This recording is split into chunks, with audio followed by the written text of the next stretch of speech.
दोस्तों नमस्कार।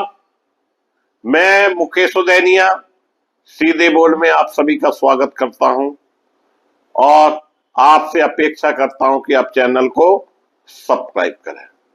इसी के साथ हम सभी लोगों को जन्माष्टमी की हार्दिक शुभकामनाएं देना चाहता हूं।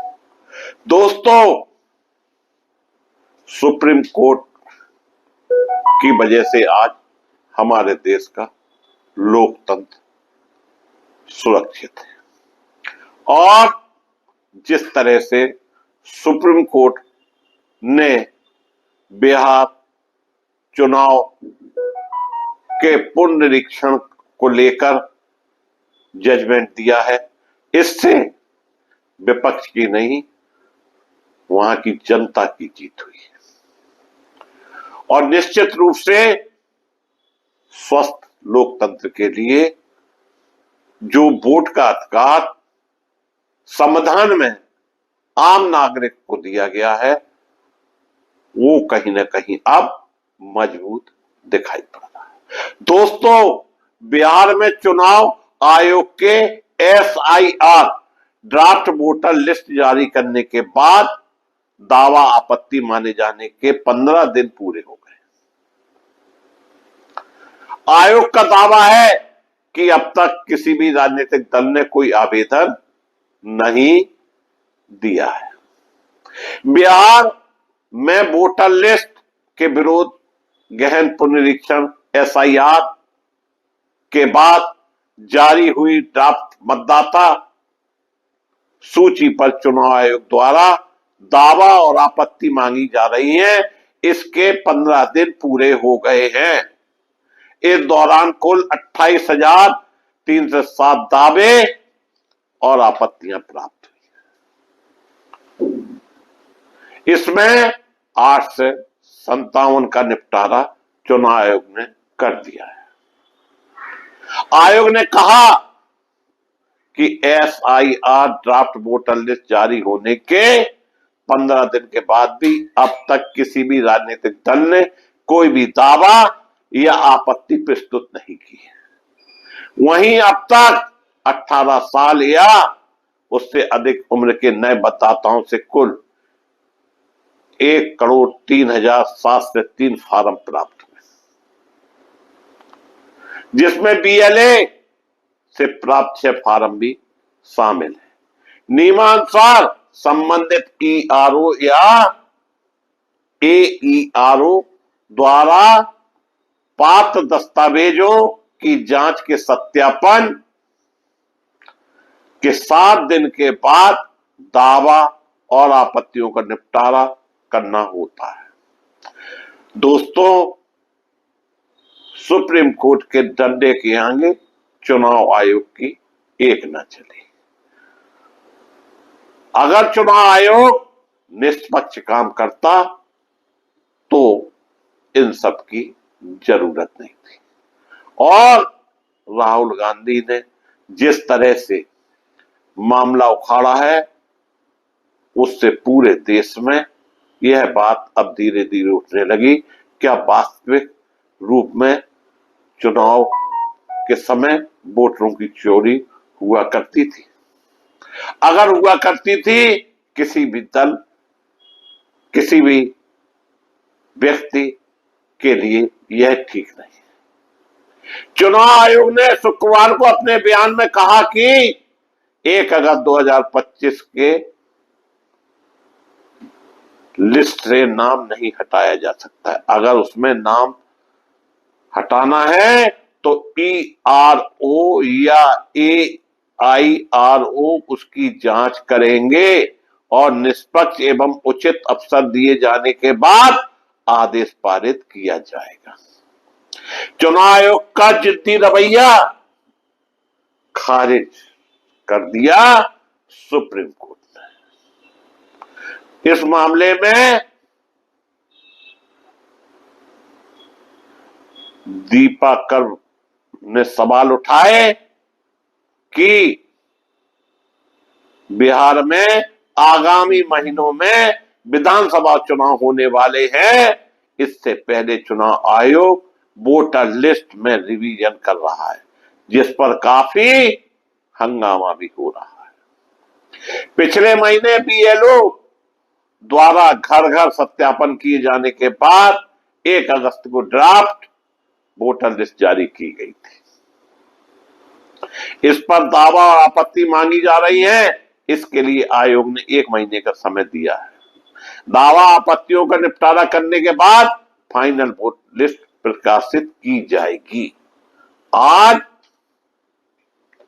सब कुछ उजागर हो गया और चुनाव आयोग जो कहता था उस पर सुप्रीम कोर्ट ने अपना डंडा चला दिया। सुप्रीम कोर्ट के आंतरिक आदेश से तेजस्वी बम हुए। बिहार में चुनाव आयोग की एसआईआर प्रक्रिया के खिलाफ दायर याचिकाओं पर सुप्रीम कोर्ट ने भी मामला विचाराधीन है। शीर्ष अदालत ने बीते गुरुवार को चुनाव आयोग को निर्देश दिया था कि वह वोटर लिस्ट से हटाए गए 65 लाख लोगों के नामों की सूची जिला निर्वाचन अधिकारी के वेबसाइट पर प्रकाशित करें, साथ ही उनके नाम हटाए जाने का कारण भी बताएं। अदालत ने आयोग को इसका अखबार, रेडियो, टीवी और सोशल मीडिया के माध्यम से व्यापक प्रचार प्रसार करने को भी कहा था। पीठ ने ध्यान दिलाया कि नामों के विलोपन की जानकारी के अभाव को लेकर विवाद है। उन्होंने सवाल किया कि लोगों के लिए यह पता लगाने की क्या व्यवस्था है कि उनके नाम सूची से हटाए गए हैं या नहीं और क्यों।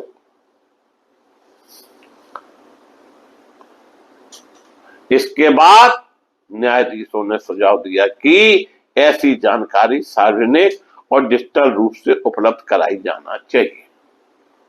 उन्होंने पूछा कि मृतक, विस्थापित या डुप्लीकेट मतदाताओं की सूची आसानी से सुलभ जिला स्तरीय प्रारूप में स्पष्ट कारणों के साथ ऑनलाइन क्यों नहीं प्रकाशित की जा सकती है।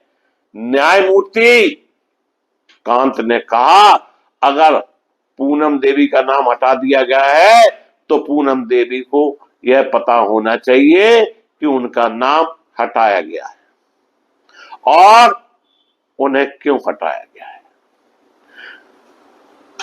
जिस पर आयोग के वकील ने जवाब दिया कि ऐसी सूचियां मुख्य निर्वाचन अधिकारी की वेबसाइट पर पहले से ही उपलब्ध है, लेकिन न्यायाधीश ने कहा कि इसे देखने के लिए EBIC नंबर की आवश्यकता होगी। न्यायमूर्ति बख्शी ने सुझाव दिया कि पूरी सूची सार्वजनिक रूप से प्रकाशित की जानी चाहिए ताकि लोगों को आसानी से अपनी स्थिति देख सकें और वो संतुष्ट हो सके। इससे राजनीतिक कार्यकर्ताओं, BLO पर निर्भरता कम होगी और लोगों में विश्वास और पारदर्शिता जगेगी। न्यायमूर्ति कांत ने कहा कि इस जानकारी को सार्वजनिक और आसानी से सुलभ बनाने की पारदर्शिता की कमी धारणा बदल जाएगी। न्यायमूर्ति बख्शी ने कहा कि इस धारणा को छोड़ दें तो इसमें कोई संदेह नहीं कि SIR नियमों से अलग है, इसलिए इसे यथासंभव तर्क संगत और पारदर्शी होना चाहिए। सूची में टिप्पणियों के लिए एक कॉलम होना चाहिए जहां नाम हटाने का कारण, मृत्यु, प्रवास, दोहराव आदि निर्दिष्ट किया जा सके। चुनाव आयोग ने सहमति जताते हुए कहा कि वे जिला स्तर पर जानकारी उपलब्ध कराएंगे। यही विपक्ष की नहीं, बिहार की जनता की जीत है। चुनाव परिणाम कोई भी आए, लेकिन लोगों में विश्वास जगना चाहिए, क्योंकि भारत विश्व का सबसे बड़ा लोकतांत्रिक व्यवस्था है। पीठ ने इस सुझाव पर सकारात्मक प्रतिक्रिया दी, लेकिन साथ ही यह भी कहा कि यह जानकारी आम आदमी की भाषा में और स्थानीय भाषा में भी उपलब्ध होनी चाहिए।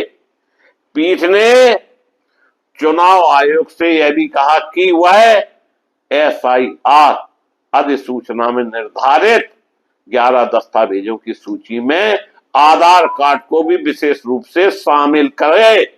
यही आपको बताएं विपक्ष की मांग थी और उसे अब शामिल आयोग को करना पड़ेगा। वैसे भी आधार को लेकर कई बातें उठ रही हैं। पहले सरकार कहती थी सिर्फ आधार से ही काम चल जाएगा, लेकिन अब सरकार इस आधार को गलत करने में तुली हुई थी। इस पर सुप्रीम कोर्ट ने जिस तरह का निर्णय लिया है वह स्वागत लायक है। इसके अलावा चुनाव आयोग को इस बात का व्यापक प्रचार प्रसार करना चाहिए कि मतदाता आधार कार्ड भी दिखा सकते हैं। वरिष्ठ अधिवक्ता गोपाल शंकर नारायण और बिंदा गोवर ने अनुरोध किया कि फाइल को खोज योग प्रारूप से अनलोड किया जाए। इस पर आयोग ने के वकील ने सुप्रीम कोर्ट के 2018 के कमलनाथ मामले में दिए गए फैसले का हवाला दिया, जिसमें कहा गया था कि मतदाता सूची को ऐसे प्रारूप में प्रकाशित करने की आवश्यकता नहीं है। हालांकि न्यायमूर्ति कांत ने टिप्पणी की कि दस्तावेज को खोज योग्य बनाने में कोई कठिनाई नहीं है और कहा कि इसे खोज योग्य होना ही चाहिए। सुनवाई के बाद खंडपीठ ने दर्ज किया कि उसके सुझाव पर भारत निर्वाचन आयोग ने बिहार में चल रहे मतदाता सूची पुनरीक्षण के कार्य में अंतरिम उपाय को अपनाने में सहमति व्यक्त की है। यही आपको बताए विपक्ष की नहीं जनता की जीत है, क्योंकि विपक्ष का मतलब है उसे तो चुनाव लड़ना ही है, लेकिन जिस तरह से जनता को राहत मिली है वह निश्चित रूप से सुप्रीम कोर्ट की वजह से। बहिष्कृत मतदाताओं का ऑनलाइन प्रकाशन चुनाव आयोग प्रत्येक जिला निर्वाचन अधिकारी की वेबसाइट पर लगभग 65 लाख मतदाताओं की सूची प्रकाशित करेगा, जिसमें नाम 2025 की मतदाता सूची में थे तो यह लेकिन ड्राफ्ट सूची में शामिल नहीं है। यह जानकारी जिलावार बूथवार व्यवस्थित की जाएगी और मतदाताओं के EPIC नंबर के आधार पर खोजी जा सकेगी। प्रत्येक मतदाता के लिए नाम शामिल न करने का कारण भी बताया जाएगा। नंबर 2, प्रचार एवं जागरूकता। इस प्रकाशन के मामले में जनता को जागरूक करने के लिए सूची की उपलब्धता प्रचार बिहार में व्यापक प्रचार वाले स्थानीय समाचार पत्रों में किया जाएगा और टेलीविजन एवं रेडियो चैनलों पर प्रसारित किया जाएगा।